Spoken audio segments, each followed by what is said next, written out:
নমস্কার, আমার চ্যানেলে আপনাদের স্বাগত। এতদিন আমি যে ভিডিও বানাচ্ছি বুঝতে পেরেছেন যে আমি একজন কিডনি পেশেন্ট। আমার ডায়ালিসিস চলে। তো ডায়ালিসিস চলাকালীন যাদের চলছে বা যারা কিডনি পেশেন্ট তাদের একটা প্রবলেম হয়, ভীষণ গায়ে চুলকানি হয়। এই ইচিং খুব হয়। তো সেই চুলকানিটা আমি যখন ডাক্তার দেখিয়েছিলাম বা ব্লাড টেস্ট করিয়েছি, তো তখন বলেছিল যে ব্লাডে যদি ফসফরাস বা ক্যালসিয়াম বেশি থাকে তো তবে ইচিংটা বেশি হয়। তো আমার খুব হতো, আমি ব্লাড টেস্ট করিয়ে বুঝতে পেরেছি।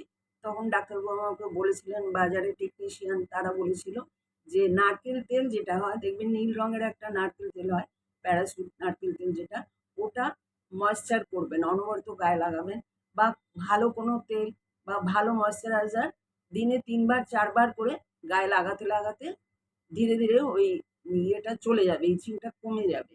বা তাছাড়া ডাক্তার তো ওষুধ দেয়ই। তো ওষুধের নাম তো আর আমি বলতে পারবো না এখানে। কেননা ওটা তো ডাক্তাররা প্রেসক্রাইব করবেন, আমি না।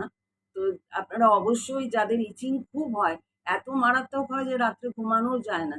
আমার এক্সপেরিয়েন্স আছে, আমি বলছি সারারাত বসে, বসে গায়ে চুলকাতে হতো। কিন্তু আমার অনেকটা এখন আমি আরাম পেয়েছি। আর আপনারাও অবশ্যই যদি ইচিং হয় তো ডাক্তার দেখাবেন। আর ডাক্তার দেখিয়ে আপনারা কিছুটা হলেও আরাম পাবেন। আর অনবরত ক্রিম লাগাতে থাকবেন আর নারকেল তেল।